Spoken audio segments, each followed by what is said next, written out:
दोस्तों, बिहार के नालंदा जिले के नूरसराय थाना क्षेत्र के अंतर्गत एक गांव आता है जिसका नाम नूरिया बिगहा होता है। इस गांव की रहने वाली एक 19 साल की लड़की जिसका नाम रोशनी होता है। रोशनी को सूरज नाम के एक लड़के से प्यार हो जाता है जो कि उसी की क्लास में पढ़ता था और उसी के गांव का भी था, परंतु उसका प्यार उसके परिवार को बिल्कुल भी पसंद नहीं था। सूरज इस कदर रोशनी को प्यार करता है कि उसको बड़े बड़े सपने दिखाता है, बड़े बड़े वादे करता है, परंतु रोशनी की लाश 3 फीट गड्ढे में उसी गांव के नदी के किनारे मिलता है। इस कहानी के माध्यम से जानने की कोशिश करते हैं कि रोशनी को मारने वाला कातिल आखिर है कौन। आगे बढ़ने से पहले आपसे रिक्वेस्ट कि इस चैनल को सब्सक्राइब कर लीजिए और वीडियो को लाइक कर लीजिए। मैं हूं आपका दोस्त आनंद कुमार। इस कहानी में हम समझेंगे कि रोशनी का प्यार उसको शमशान घाट तक कैसे पहुंचा गया, कैसे उसको एक बोरी में कस करके 3 फुट गड्ढे में उसको दफना दिया जाता है और कैसे 4-5 दिन के बाद उसकी लाश को एक पुलिसकर्मी के हाथों बरामद होती है। सितंबर 2025 में कुछ लोग सुबह सुबह टहलने के लिए नदी के किनारे जाते हैं, परंतु उनको दुर्गंध समझ में आती है कि कहीं ना कहीं से दुर्गंध आ रही है और दुर्गंध इतना बढ़ रहा था कि आने जाने में प्रॉब्लम हो रहा था। लोगों को नाक पर कपड़े डालकर जाना पड़ रहा था और इसकी जानकारी पुलिस वाले को दी जाती है। नजदीकी थाना आती है और डीएसपी संजय कुमार ने अपने सीनियर मजिस्ट्रेट के सामने गड्ढे को खुदवाने का फैसला करता है। सीनियर मजिस्ट्रेट आते हैं और उनके सामने गड्ढे को खोदा जाता है। गड्ढे जब खोद दिया जाता है तो देखा जाता है कि एक बोरी में एक लड़की की लाश कस कर दफना दिया गया था।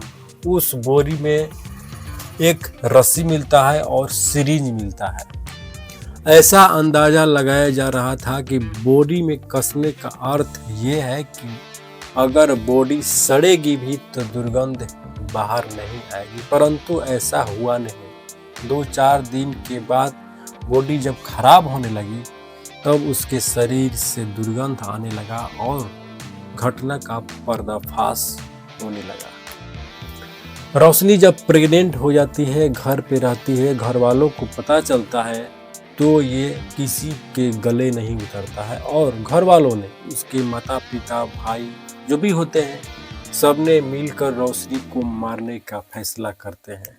ये बातें मैं नहीं बल्कि वहां के चौकीदार कहते हैं। चौकीदार अरविंद पासवान बताते हैं कि लड़की जब प्रेग्नेंट हो गई तो उसके घर वालों ने उसको इंजेक्शन में जहर डालकर उसके शरीर में इंजेक्ट कर दिया गया और जहर जब पूरे शरीर में फैल गया तो लड़की की मौत हो गई। और साक्ष्य छुपाने के लिए लड़की को बोरी में कस करके साथ में उस बोरी में रस्सी और इंजेक्शन का जो सिरिंज है वो डाल करके नदी के किनारे 3-4 फीट गड्ढा खोदा जाता है और उस गड्ढे में उस लड़की की लाश को दफना दिया जाता है। जैसे ही घटना की खुलासा होने लगते हैं तो उसके घर वाले, उसके परिवार वाले, माता पिता सभी लोग घर छोड़कर फरार हो जाते हैं और सिर्फ एक नाबालिग छोटा सा लड़का जो कि लड़की का भाई लगता था वो ही घर में उपस्थित रहता है। उस लड़की के भाई को बुलाया जाता है और लड़की की पहचान कराया जाता है। घटनास्थल पर डॉग स्क्वाड की टीम आती है, एफएसएल की टीम आती है और पूरी की पूरी साक्ष्य जुटाने की कोशिश की जाती है और हर एंगल से इस घटना का जांच पड़ताल शुरू होता है। जिस लड़की को जन्म देकर माता पिता उसके शादी ससुराल के सपने दिखाए थे और उसी लड़की को उसी के माता पिता ने उसी के शरीर में जहर का इंजेक्शन दे करके उसको मार दिया गया। भला इस घटना को देख करके, इस घटना को सुन करके कोई भी लड़की कैसे अपने माता पिता पर विश्वास कर सकती है और कैसे अपने प्यार का इजहार अपने माता पिता के सामने कर सकती है।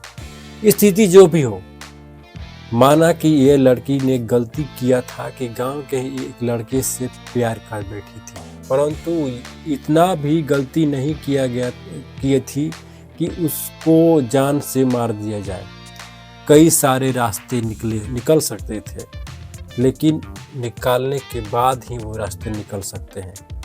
लेकिन परिवार वालों ने क्या सोचकर, क्या समझकर ऐसी घटना का अंजाम दिया गया, इस घटना को आखिर समझ में तब आएगा जब उसको, उसकी माता पिता को गिरफ्तार कर लिया जाएगा और उसी की जुबानी सुनी जाएगी।